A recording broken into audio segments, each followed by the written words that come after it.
and welcome. Thank you so much for joining us tonight as we celebrate the amazing students that we serve here in San Francisco. In this strange transitional year back to being in person for our students while still living in a pandemic, I keep wondering, what is the one big thing we could do differently? There's so many supports and other services we will continue providing, but what needs to be new this year to change the trajectory of outcomes and possibilities for our kids? And when I think about this question, my mind often goes to Sophia. Sophia came to the US about a year before the pandemic hit. And unfortunately, she had lost her parents, so she moved to San Francisco to live with her sister. Sophia did not speak any English prior to coming to San Francisco and spent her whole first year working tirelessly to learn how to speak English, practicing with anybody who was willing to speak with her.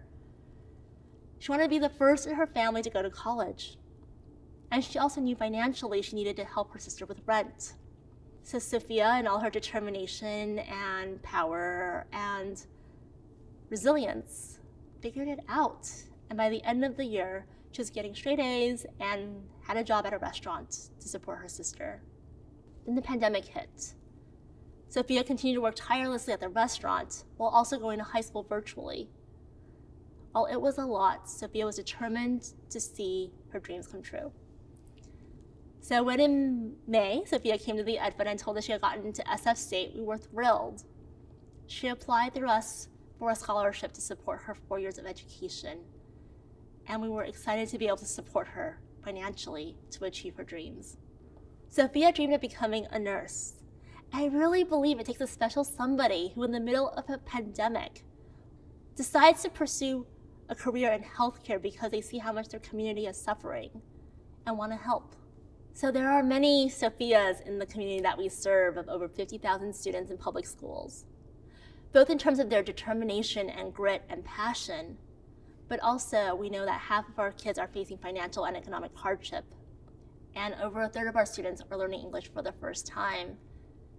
And I can't imagine how it must be to walk in the door going to school right now, carrying all of that before you even walk through the door. So when I think about what we want to do differently this year for the students like Sophia, I think about the thousands of students that we could possibly serve and change their trajectory as well. So the vision the Ed Fund has right now is to provide free tutoring for 5,000 students in elementary school who are facing financial or economic hardship. We want to have 5,000 more Sophias in our city and in our future. And this could transform their lives and the trajectory of their academic careers forever. So if you imagine this, imagine a student who is in 4th grade right now who is reading at the 2nd grade reading level. Just think about how that kid must be feeling, knowing that somehow arbitrarily they're named as being behind. They know they're not at the same level as their peers. That hit on their confidence and their trust in their academic abilities is something I think is too much for a child that young to have to carry. But what if the student had a tutor who could support them and gain 2 to 3 years worth of learning in just 1 year? That is what I want to do.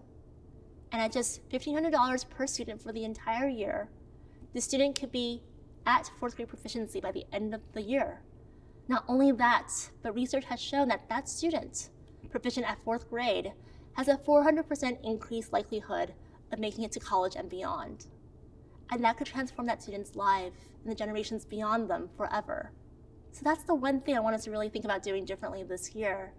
And I believe San Francisco, as innovative as we are, can be the city to make this actually happen and become a reality. So I welcome you to join us in this big dream of investing now and supporting our kids now so that 10, 15, 20 years from now when our kids graduate college, they can give back and join the community of the workforce here in San Francisco and build collectively with us a brighter future. So I want to say thank you again to all of our volunteers and supporters who have been with us for the past few years and decades even. Thank you for continuing to show up for our kids. We couldn't do this without you. And for those new to the Ed Fund, welcome. We truly believe it takes a community, and we are so thrilled to have you in ours.